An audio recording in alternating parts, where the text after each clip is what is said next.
auditeurs et téléspectateurs de la radio et télévision Tambara, vous pouvez désormais suivre votre chaîne de télévision préférée Tambara sur le satellite BadrSat 7, angle 26 degrés Est, fréquence 11010, polarisation verticale, symbole REC 27500.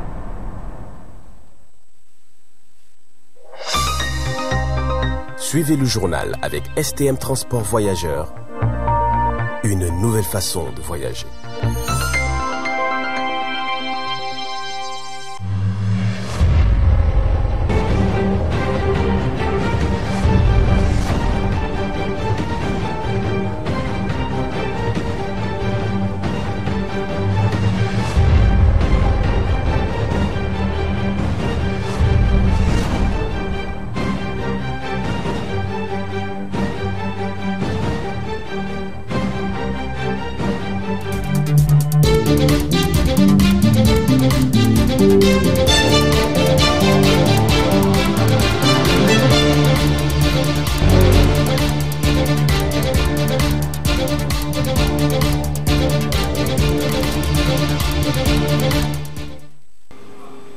Mesdames et messieurs, bonsoir et bienvenue à cette édition d'information de ce 10 juin 2025 sur la télévision Tambara, votre télé de proximité.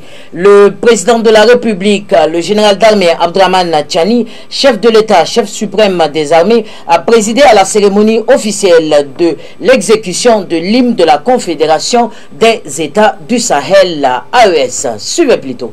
Son Excellence le général d'armée Abdraman Tchani, président de la République, chef de l'État, a présidé la cérémonie officielle de l'exécution de l'hymne de la Confédération de l'AES. Cette cérémonie officielle d'exécution de l'hymne de l'AES s'est tenue simultanément avec celle du Burkina Faso et du Mali. La cérémonie s'est déroulée en présence de son Excellence M. Maman Ali Lamine Zen, Premier ministre, ministre de l'économie et des finances, des membres du Conseil national pour la sauvegarde de la patrie, des membres du gouvernement, du président du Conseil consultatif pour la refondation, les responsables des institutions de la République, des conseillers à la présidence et à la primature, des hauts responsables militaires, du gouverneur de la région de Niamey, des corps diplomatiques accrédités au Niger, notamment les ambassadeurs du Mali et du Burkina Faso au Niger, du comité national du Niger ayant participé à l'élaboration de l'hymne de l'AES avec les autres comités du Mali et du Burkina Faso et bien sûr les acteurs de la société civile nigérienne.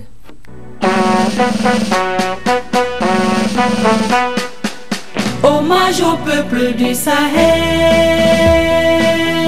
héritier des grands empires, porteur d'un temps nouveau qui annonce liberté et progrès. Sous l'étendard de combat épique, peuple de l'AES, intrépide et souverain, par le verbe et par les armes, brise chaînes qui te tiennent, pour que tes richesses te reviennent, et que scintille l'esprit fertile de l'Afrique. Soldats, nous le sommes tous, déterminés, résilients et unis, pour que l'AES demeure un espace, un peuple, un destin. Peuple de l'AES, peuple d'Afrique de ténacité, de sang et de sueur, tu écriras l'histoire pour que fiers de leur passé, tes enfants forgent le présent et bâtissent un monde meilleur. Soldats, nous le sommes tous, déterminés, résilients et unis, pour que l'AES demeure un espace, un peuple, un destin. Peuple de l'AES. L'hymne de la Confédération des États du Sahel, dénommé Sahel Benkan, est enfin disponible et a été exécuté par les 3 pays de façon simultanée. Une hymne qui met plutôt en exergue les valeurs fondatrices de l'espace communautaire, ambition commune et levier de mobilisation que nous vous invitons à suivre dans son intégralité.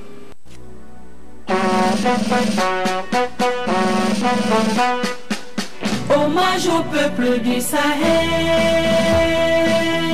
héritier des grands empires, porteur d'un temps nouveau qui annonce liberté et progrès. Sous l'étendard de combat épique, peuple de l'AES, intrépide et souverain, par le verbe et par les armes, les échelles qui te tiennent, pour que tes richesses te reviennent et que scintille l'esprit fertile de l'Afrique.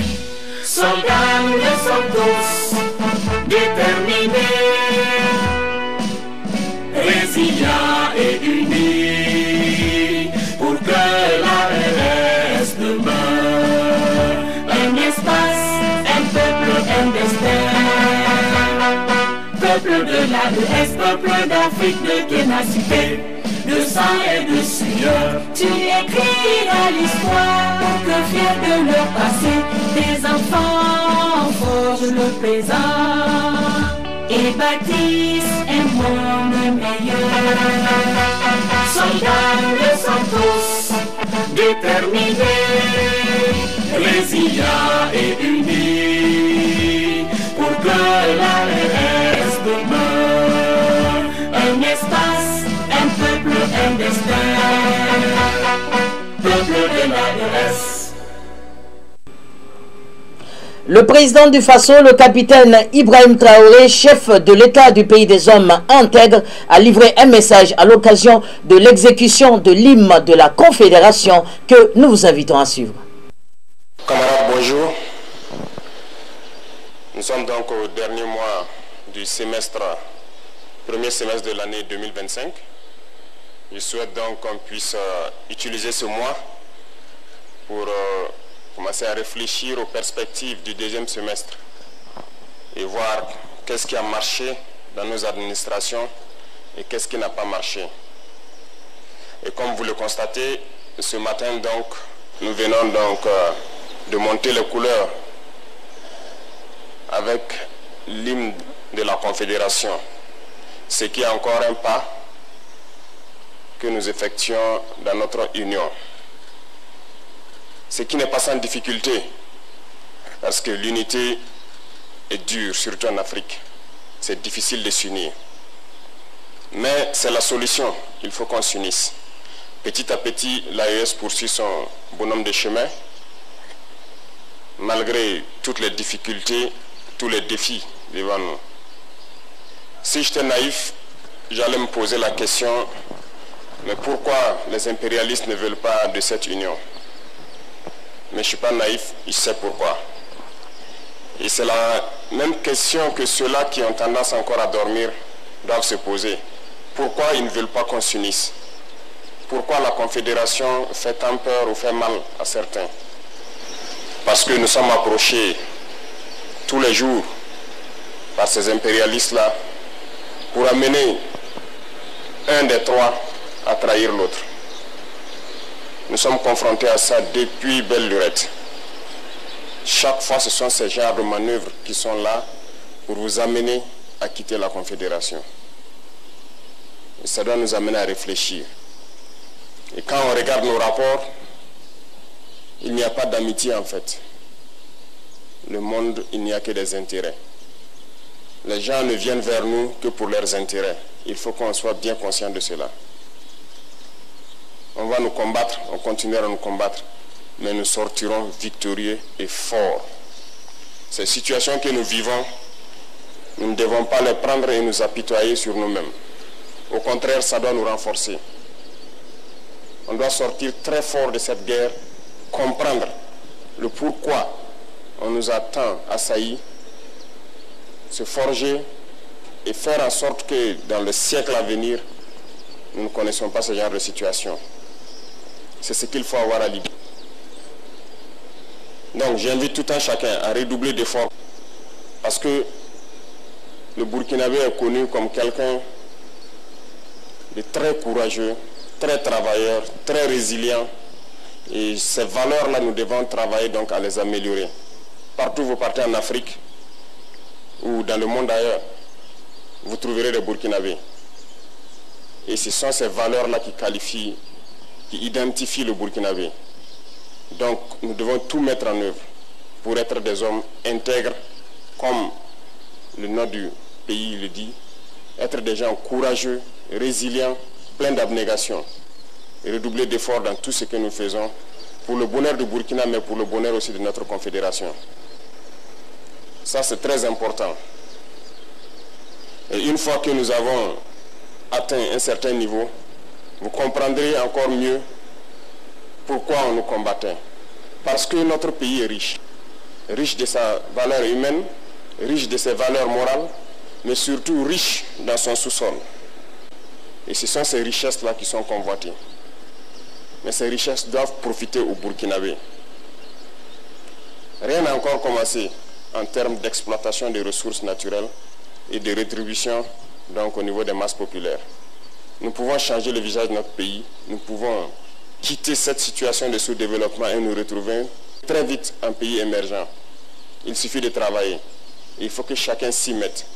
Autant les combattants se sacrifient au front, il faut que dans l'administration, nous arrivions à nous sacrifier aussi. Il faut que nous puissions faire en sorte de travailler au-delà de ce que nous avons l'habitude de faire, de pousser nos capacités plus loin, parce que, comme je le disais, il faut qu'on aille très vite. Et c'est en allant vite qu'on peut surprendre ceux-là qui cherchent à nous diviser, ceux-là qui cherchent à nous maintenir dans notre situation de pauvreté. Le Burkina n'est pas pauvre. Je vous le dis, je vous le répète, on est très riche. Et c'est ça notre problème majeur. C'est pour cette richesse qu'ils ne veulent pas qu'on puisse d'abord connaître qu'on est riche et pouvoir exploiter nos richesses. Et au-delà du Burkina, le Sahel tout entier est riche, immensement riche. Et je sais que vous le savez tous. Le Sahel ne restera pas pauvre. Nous continuerons notre bonhomme de chemin, continuer à construire l'AES, à être fort, résilient, faire de l'AES un espace de sécurité totale, pouvoir exploiter convenablement les ressources et que ça puisse profiter donc à nos masses populaires. Sur ce, je vous invite donc à passer ce message à tous vos proches. Il faut se sacrifier ici à l'arrière dans les bureaux pour pouvoir soutenir ceux qui sont au front. Donc je vous souhaite très bonne semaine, très bon mois de juin et très bonne fin du premier semestre. Et rendez-vous donc dans peu de temps pour affronter le deuxième semestre avec plus d'énergie, plus d'abnégation, plus de courage. La patrie ou la mort, nous vaincrons. Hors de chez nous à présent, la guerre russo-ukraine se poursuit dans les villes du sud de l'Ukraine. Les attaques russes s'intensifient, faisant beaucoup de blessés et d'importants dégâts matériels. Peu plus pour le reportage. Les attaques russes à travers l'Ukraine ont tué 7 personnes et en ont blessé 34 au cours des dernières 24 heures, ont rapporté les autorités régionales. À Kiev, qui a subi l'une des attaques les plus violentes contre la capitale depuis le début de la guerre, 4 personnes ont été blessées et des incendies se sont déclarés dans plusieurs quartiers, a déclaré le maire Vitali Klitschko. Une attaque de drone à Odessa a tué 2 hommes et en a blessé 8 autres, dont 4 ont été hospitalisés, a indiqué le gouverneur Oleg Kipé. Des établissements médicaux, y compris une maternité, ont également été endommagés dans cette ville du sud. À Dnipro, les attaques russes ont tué une personne et en ont blessé une autre hier et ont blessé 2 autres hommes pendant la nuit, a déclaré le gouverneur Cyril Isaac. 3 personnes ont été tuées à Donetsk et 8 autres blessées, tandis qu'une personne a été blessée à Kharkiv, ont indiqué les responsables. Une personne a été tuée et 8 blessés dans la région de Kherson, tandis qu'une femme âgée a été blessée à Zaporizhia, selon ses responsables. Clôturons ce journal avec le paludisme. C'est le début de la saison hivernale, un moment propice pour la multiplication des moustiques. Et qui dit moustique parlera certainement du paludisme, une maladie virale qui fait beaucoup de victimes en Afrique. Qu'est-ce que c'est que le paludisme? Élément de réponse dans cette vidéo que nous vous invitons à suivre.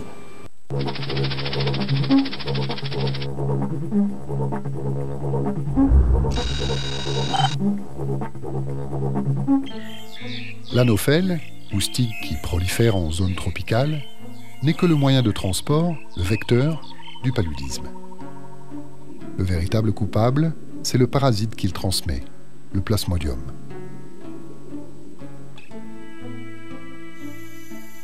La femelle anophèle pique la nuit pour se nourrir de sang humain. Si sa victime est déjà infectée, le moustique aspire avec le sang de nombreux parasites. Une fois dans l'estomac du moustique, les parasites se reproduisent, se divisent et migrent vers les glandes salivaires. À l'occasion d'une piqûre, les parasites infesteront le sang de leur nouvelle victime. Dans le corps humain, le plasmodium entame une phase de multiples mutations. De sporozoïte, il devient trophozoïte, puis schizonte, puis mérozoïte, et enfin gamétocyte. Toutes ces métamorphoses lui permettent d'échapper au barrage dressé par le système immunitaire de ses victimes. La première destination du parasite, c'est le foie, que le parasite atteint via le sang.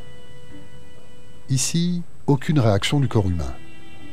Le parasite peut alors tranquillement infecter les cellules du foie et se multiplier. Jusqu'au jour où les cellules du foie éclatent et libèrent massivement les parasites dans le sang, provoquant les premiers symptômes, des frissons. Les parasites contaminent ensuite les globules rouges, s'y multiplient rapidement et les font éclater. Une nouvelle génération de plasmodium contaminent le sang et pourront être aspirés à leur tour par un nouveau moustique. Le cycle est bouclé. L'éclatement des globules rouges provoque un accès de fièvre de quelques heures, caractéristique du paludisme. Frissons, chaleur et sueur se succèdent. Ces poussées de fièvre se répètent tous les 2 ou 3 jours. Dans le cas du Plasmodium falciparum, le paludisme peut atteindre d'autres organes, comme le cerveau, et évoluer vers des formes sévères, voire mortelles. Les populations qui ont contracté plusieurs fois la maladie deviennent partiellement immunisées. Les jeunes enfants dont les défenses immunitaires sont en construction et les femmes enceintes dont le système immunitaire se modifie lors de la grossesse risquent le plus un paludisme grave et la mort.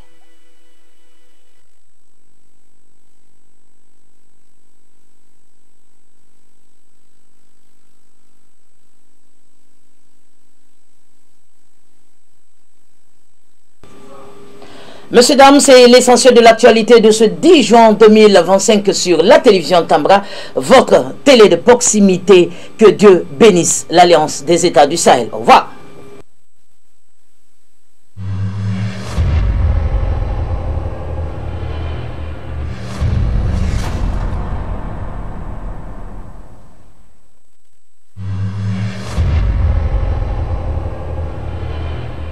Chers auditeurs et téléspectateurs de la radio et télévision Tambara, vous pouvez désormais suivre votre chaîne de télévision préférée Tambara sur le satellite BadrSat 7, angle 26 degrés Est, fréquence 11010, polarisation verticale, symbole REC 27500.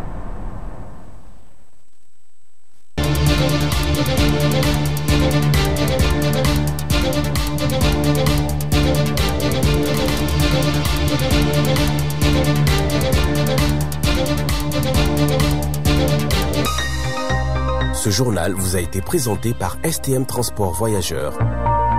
Une nouvelle façon de voyager.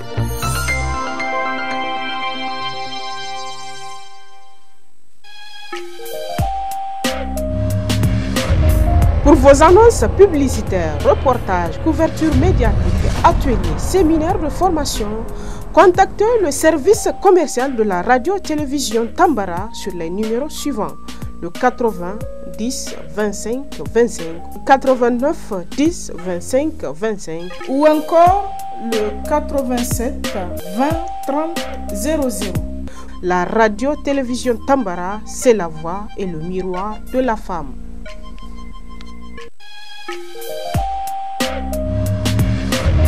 Pour vos annonces publicitaires, reportages, couvertures médiatiques, ateliers, séminaires de formation, contactez le service commercial de la radio-télévision Tambara sur les numéros suivants: le 80 10 25 25, 89 10 25 25 ou encore le 87 20 30 00. La radio-télévision Tambara, c'est la voix et le miroir de la femme.